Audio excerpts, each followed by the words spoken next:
Welcome, my friends, to Inside the Minds of Authors. I'm DC Gomez, and I'm thrilled you're joining me today for a fun conversation with a passionate author. We're kicking off the program, like it's our tradition, with a short reading from the feature book.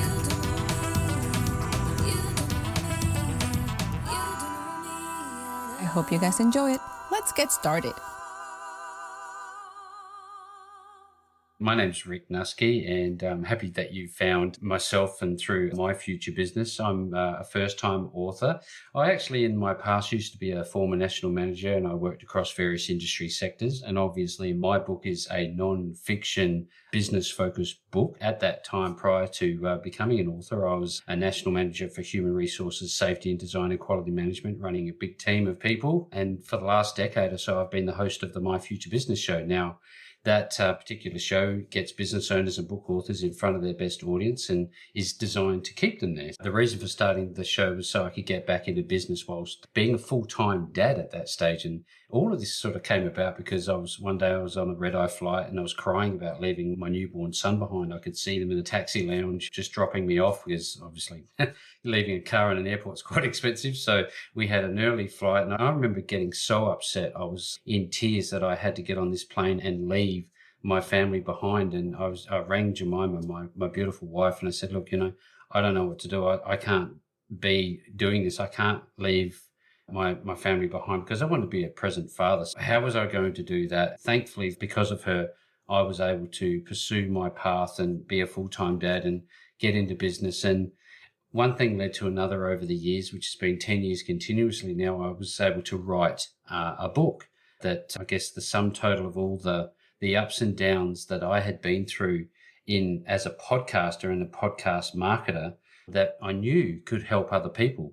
And I was never intending to write a book, but I always talk about, DC, my experience reading Dan Kennedy's series of No BS business books and what it would take to be such an articulate, so professionally presented and useful business book that was entertaining to read at the same time. So initially, with that in mind, all I wanted to do was become an author so that I could say, hey, I reached the pinnacle of published success. There was no real intent to write it for the business and to help businesses learn how to podcast. That was kind of a side thing.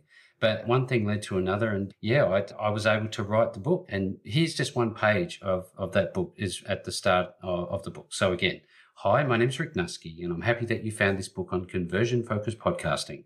I'm even happier to share with you all of the things I know and do to help you in the creation of your very own conversion-focused podcast.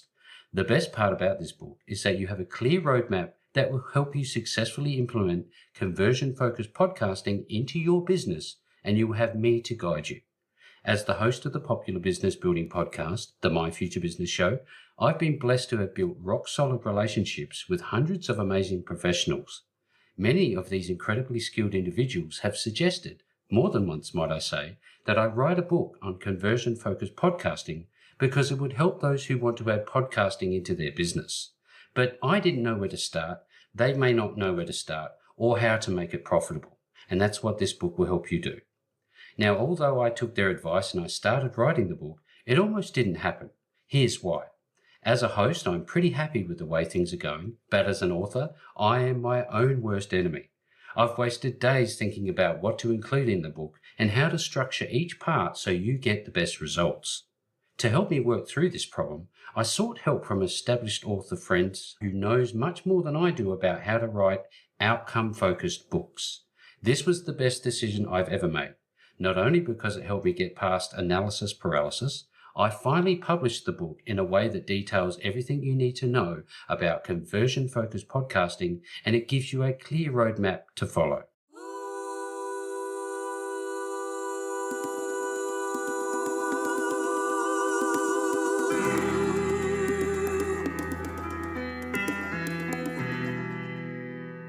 Hi, everyone, and welcome to Inside the Minds of Authors.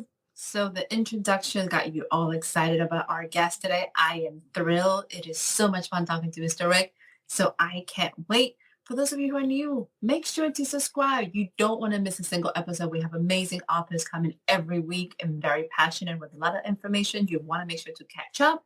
If you want to see the behind the scenes and get a little bit more, join the Painter community. Become a podcast junkie. You don't want to miss an episode. And because you're here for our guest, let's jump in. Hello, Mr. Rick. How are you? I'm fantastically well. Like I said earlier, having 2 feet and a heartbeat is just enough for me just to get through my day. I love it. Thank you for having me on your show.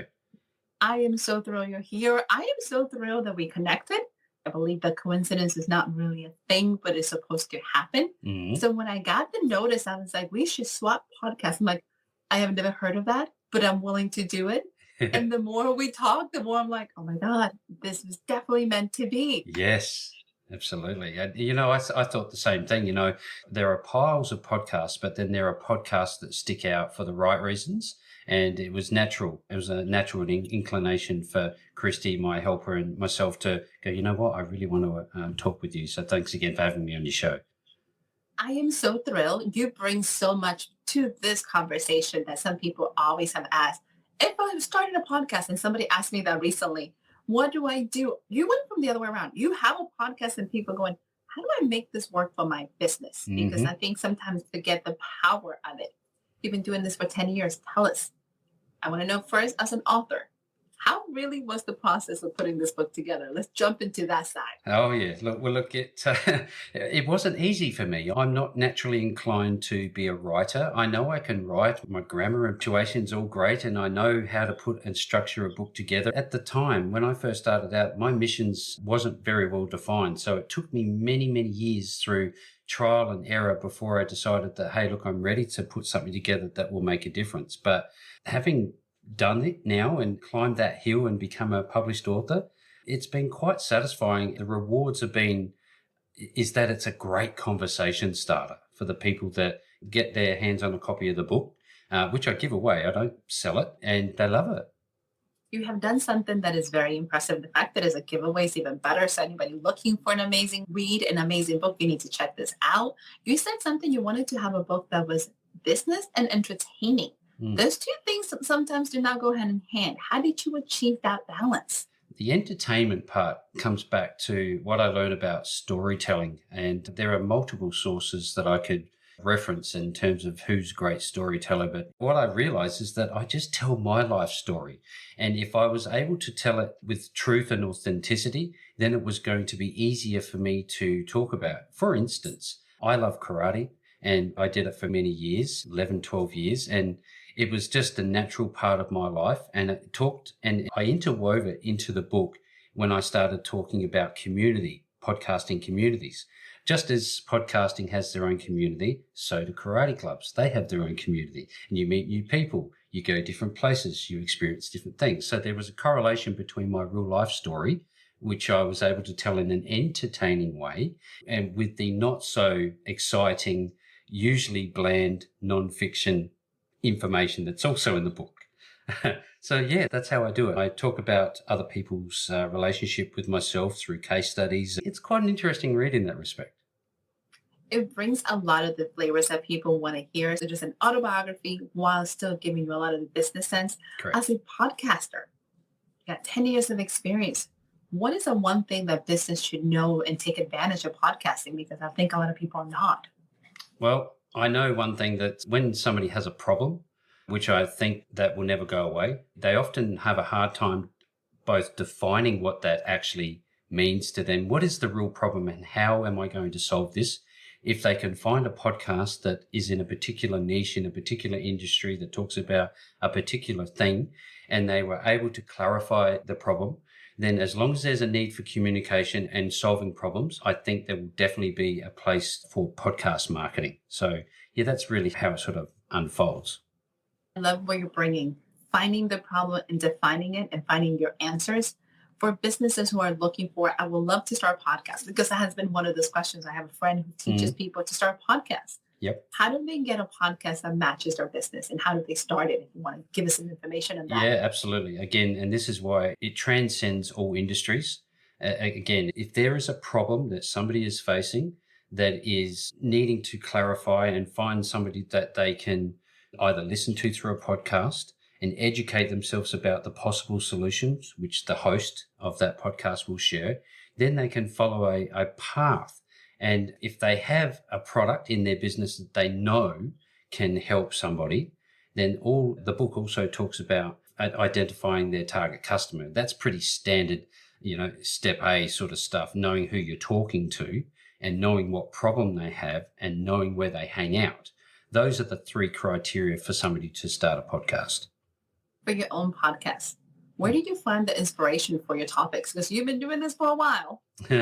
Well, I'm very fortunate that over the years, the shift has gone from me searching to people finding me. And that takes technology, that takes word of mouth, that takes social proof. And they bring me the topics, essentially. I have a guiding structure. It has to be business and it has to be book authors. So there's a very structured selection criteria, which Christy, my offsider, helps me work through. And so I'm blessed like that. That I mentioned earlier, see, that the mission wasn't all that well defined early on, but it became obvious to me over a fairly short amount of time that it was going to be business owners and book authors.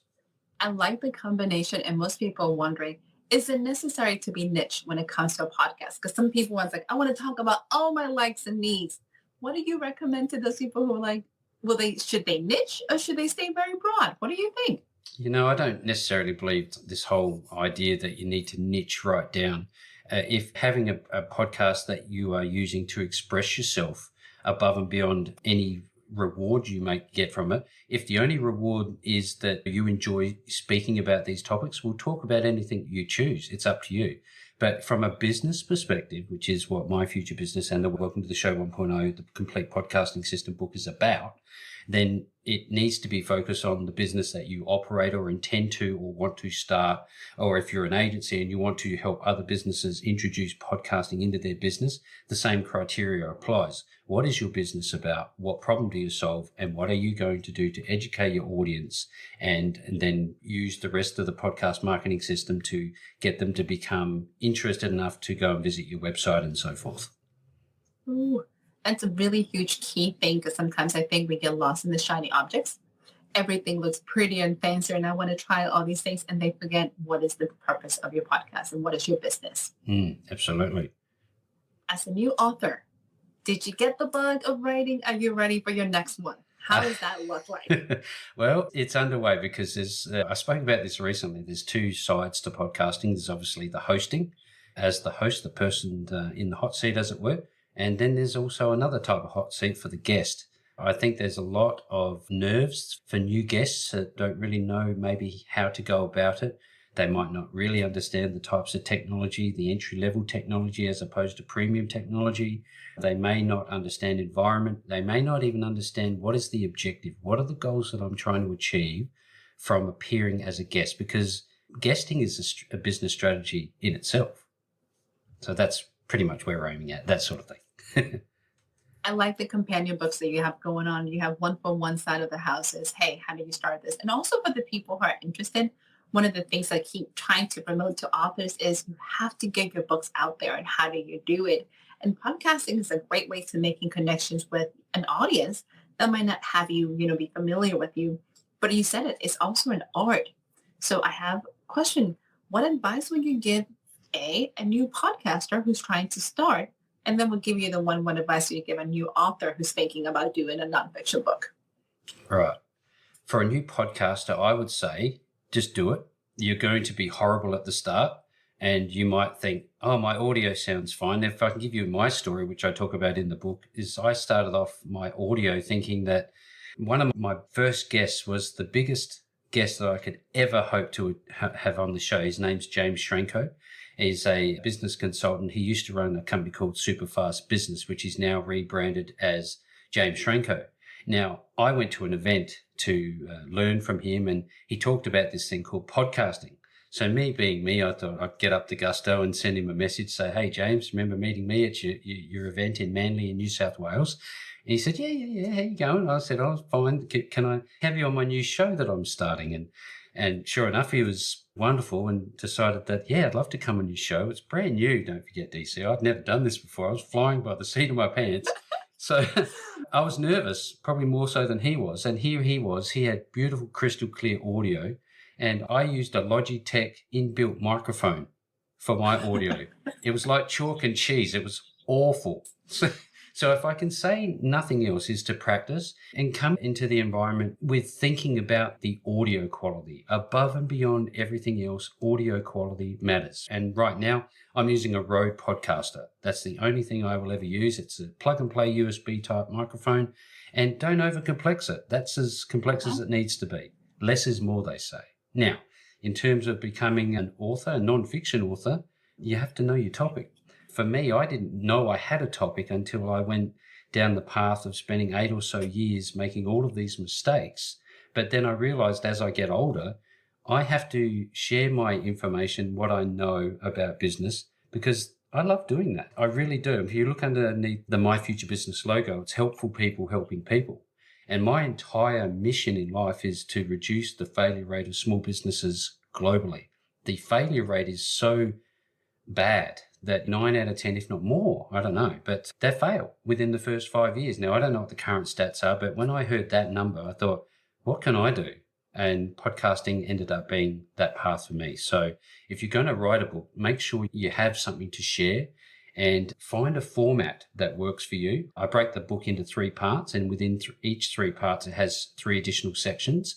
And within those 3 sections, there are 3 additional actions. It's very structured and very clear for your readers to follow.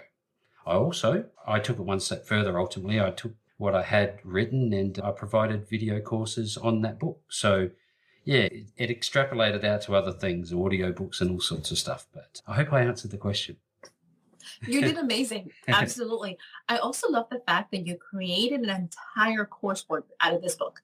Because sometimes many people, we all learn differently. Yes, some people can read it and go for it. Some people need to do it. Having a coursework that they can go step by step and just stop, rewind, and see it and do it again is amazing. Did you realize you were going to go that far, or was the book written and you're like, you know what, I can add something else? When did the coursework came about? I think this all came from my background as a corporate. I was always an educator. That was part of my curriculum, I guess you'd call it, is to educate through training sessions. So I already knew and had an interest in educating people. And it's funny because as I was writing it, I used my children as inspiration. When I was writing it, I was writing to them. So when I write to them, I'm trying to educate them every single moment of my waking day. So I just put their name at the top of each section as I was trying to write it out. In draft, of course, because their names are no longer in the book. But the video series accurately reflects what's inside of the book and I guess delves deeper into more detail that the book simply cannot give you. That is such a good technique for anybody. Somebody once told me, if you're trying to write a book dedicated to somebody, and yes, you can put the name in the first draft and say, dear so, and start writing. Yep. So it's a great way to start focusing and narrowing it down if you're trying to figure it out. I'm all over the place. So I love that. And it's so fun that you're still writing for your kids. You started this journey because you wanted to spend more time. How are you managing your schedule as a podcaster? You have a business, you have a book now, and you still have a family. How are you managing all of this? Poorly. No.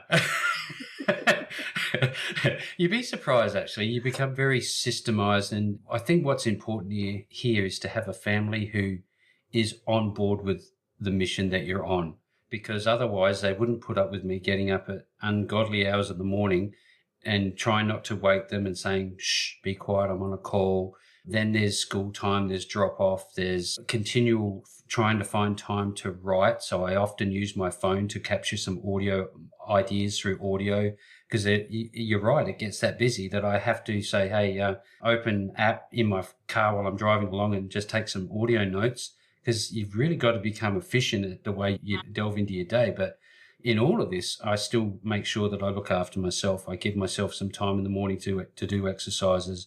I make sure that I'm right in my head before I start getting into the day. And you and I spoke earlier, DC, about the use of technology. And for me, if it wasn't for technology, calendar reminders, booking, follow-ups, SMS reminders through the software we use, I don't know that it would have been as efficient as it is now. So I think there's a big takeaway there for people we're living in the 21st century, adopt and embrace technology that makes your life easier. I can tell you as a podcaster, one of the things I tried to do was do it all myself. Like I was booking people, I was sending them reminders and finally click like, why am I doing this to myself? I don't have enough time. Like there's an entire automated system that will actually put, here's what I need, book your episode, give Yep. me your files, and it'll send them a reminder. So I love that you're embracing this. You started writing and your introduction was very much, I miss my family. Yep. Now that you've been doing this for 10 years, are you seeing yourself saying, yes, it was totally worth it? Or like, oh, I added more stuff to my family. No, How was, I have to say, being a full-time dad has been the most rewarding and challenging at the same time experiences that I could have ever had.